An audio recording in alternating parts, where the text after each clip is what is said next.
Welcome back. Our theme today is Cinco de Mayo. And whatever that means to you, there's likely more to the story, which you're going to hear a little bit about in our class today. Thank you for joining. Now, if you think that Cinco de Mayo is just about, well, I don't know, margaritas or beer or guacamole, then there's more to learn about Cinco de Mayo. So look it up. But what I will introduce is the concept of a victory in your life, some sort of victory. And maybe it was a victory that you didn't think that you would win because the odds were against you. So we're going to go with a little bit of expansion in today's class. So what that means is that we're going to make bigger movements and we're going to take bigger breaths. And so I want everybody to step wide, and my feet are turned out slightly. And then I want us to just lean from side to side and do it in a way that feels fluid for your body. And if you want to get a little bit of your Z axis in there, right? So we have X and we have Y, and then the Z, forward and backward. I'm going to do something of a figure 8. And so see how that feels for yourself. Notice the angle of your diagonals, and we're going to slow that down, stop, and go in the other direction. Maybe you get an adjustment in your hip. I just did. Maybe you start out slow, and then once you get it in your body, you can speed up a little bit. So play around with this for yourself. You're welcome to adjust your feet as needed. And then just soften and come in and bring your legs underneath you. Sit back into your heels, and I want you to close your eyes and just feel the internal space in your body. And breathe and notice what that feels like.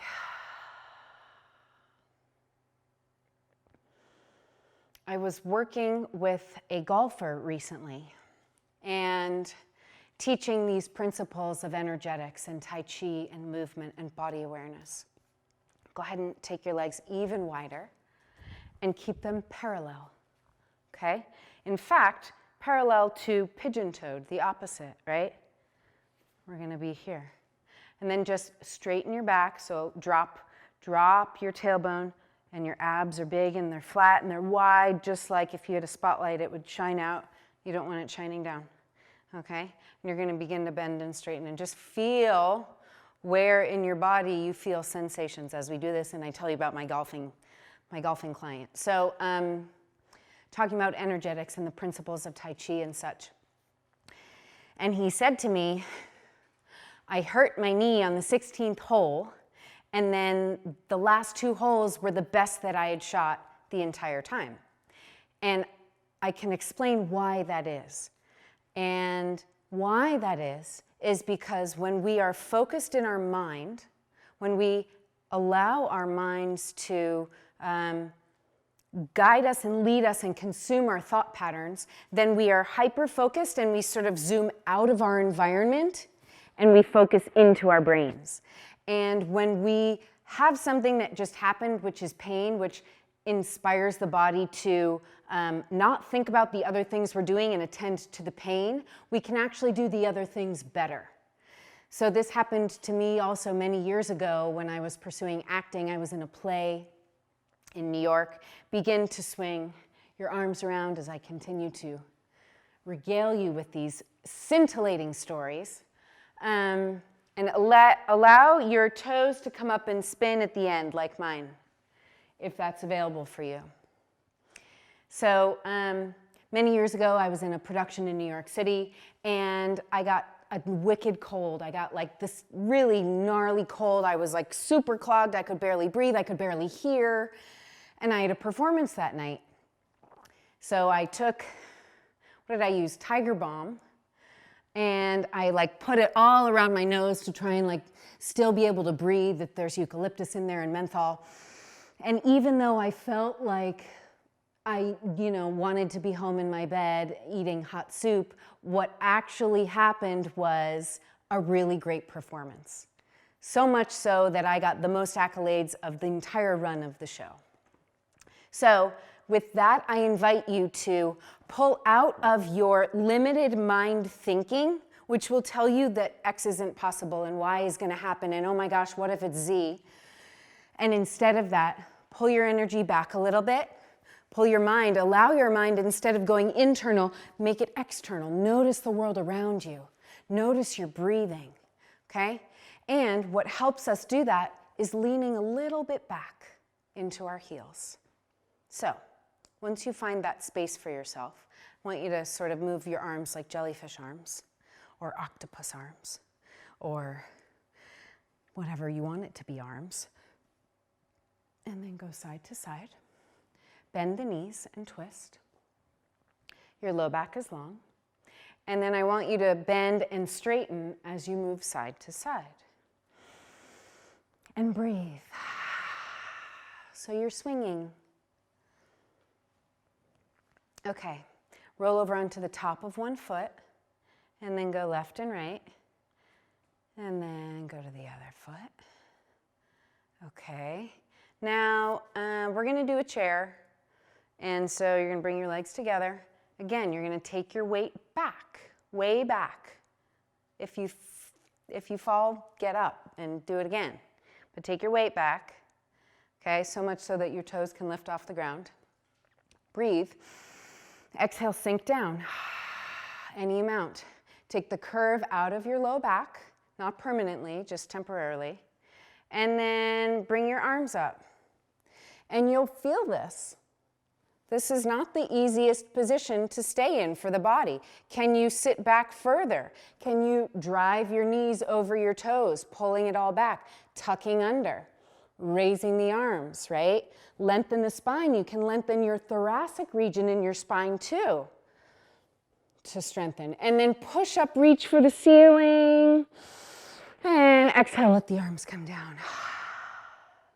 All right, that was a chair. That works up heat in the body. Heat contributes to expansion.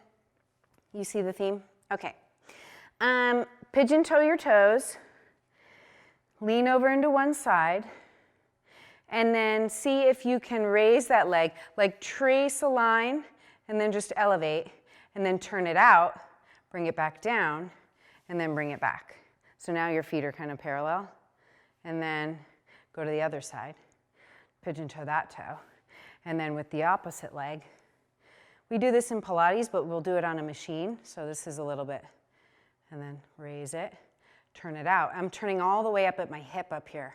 So if you put your finger in there, you can feel that movement, and then bring it down and slide it back, right? So now we're like skiing, not really, a little bit.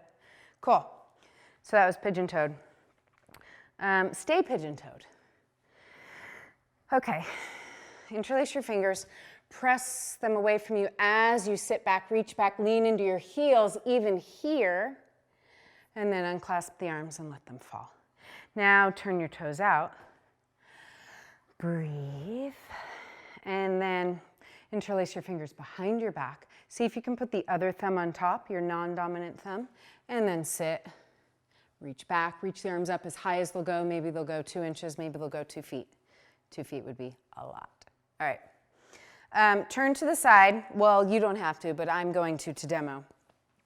So warrior one here. Whoa, keep your balance. Bend your front knee so that it's over your toes, so that you can see your toes. My hips are facing forward, okay? Take the tuck out of your back as much as you can. And then your back leg, it's slippery, I'm sliding a little bit. Your foot is slightly turned out here, okay? Which gives you grounding and stability. Again, pull your weight back. If you lean too far forward, which is what we always tend to do in our society because, well, first of all, our eyeballs are in the front of our heads, but also for lots of other reasons. If we're always there, then we're always in our brain. We need to pull back our energy, grounding us and stabilizing us back here because, well, in martial arts, somebody can attack you from behind just as easily as the front. So I need to be grounded and stable. I can't, if I'm too far forward, then I'm unstable in the back. All right, bring the arms up here. Your ribs are cinched back. You're looking up. You're really pressing through the outside of your back foot. Inhale. On the exhale, sink down a little bit deeper in the front leg.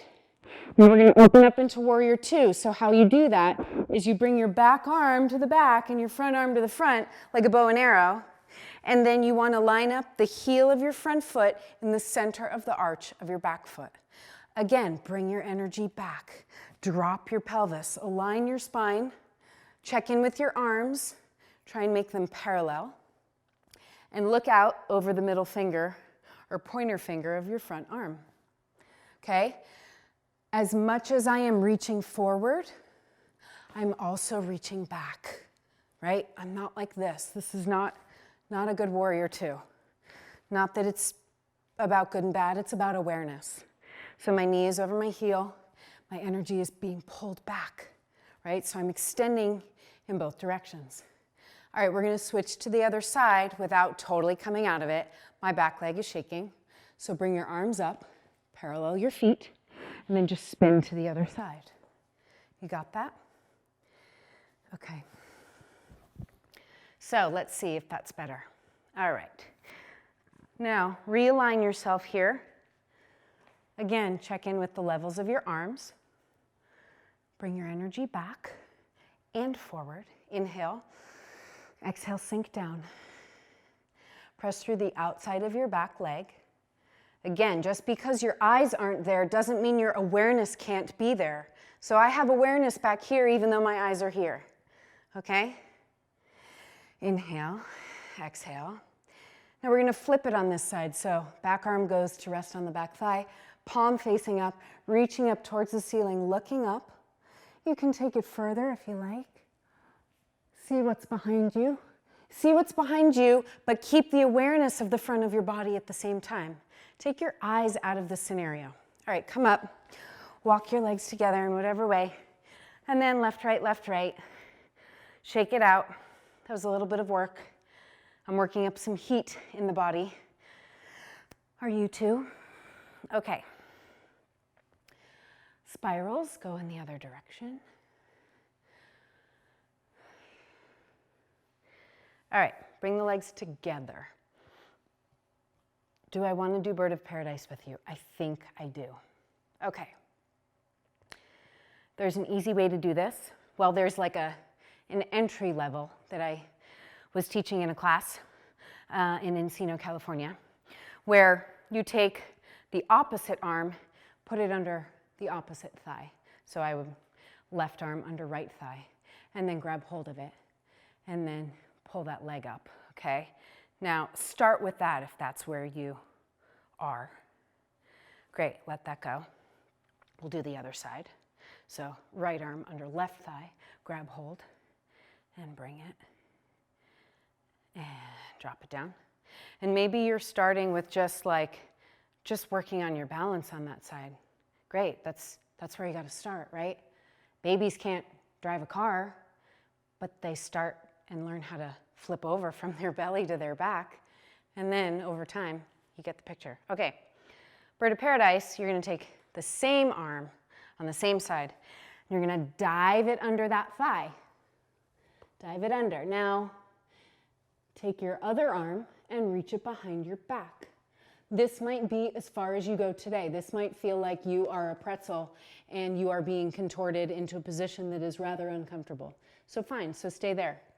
If you'd like to move on, come up on the toes of the right foot, walk them towards the left foot.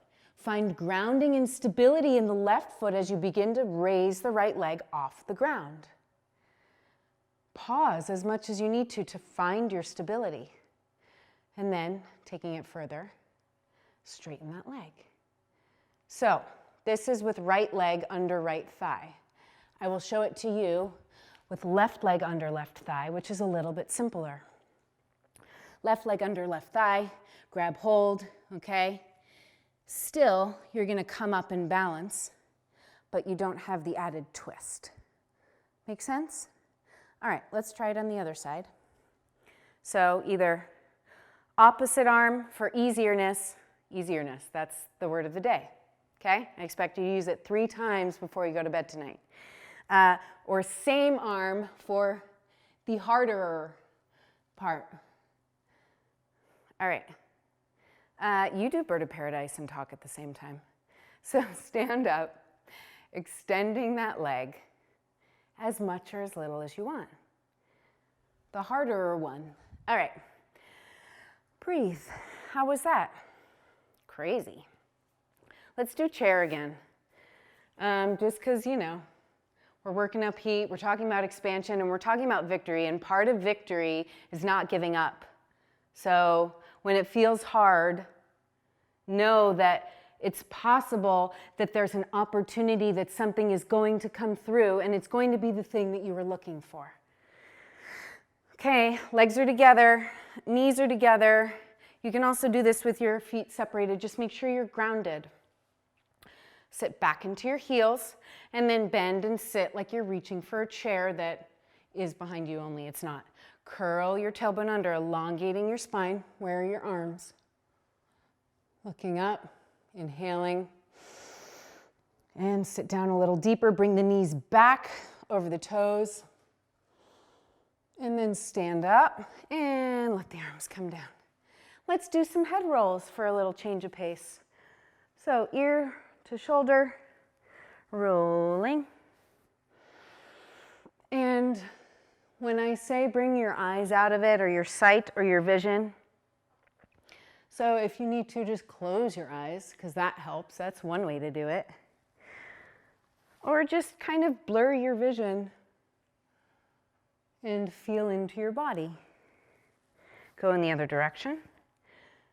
And as you do this direction, I actually would like you to tune in to what you are seeing, but try and tune in the entire time you are rotating, not just for one point, but for as many points as you can. Almost as if I asked you to draw what you see, you could picture all of the different things in your mind, like take the imprint of what is coming in. And I invite you to do this. Take the imprint of what is coming in through your vision, through your smell, through your hearing, through your taste, and through your touch. And we have lots of capabilities that we're not even aware of, in part because we're distracted by so many other things. So when something has you down, or when you feel defeated, I invite you to take 3 hours or 3 days to, instead of reacting right there in the moment, pull back and be with it, because there's a reason that it has come into your life. And with that, I wish you fortitude and strength, and I expect to see you again. Only I don't expect it, but you're welcome to join anytime. Thank you.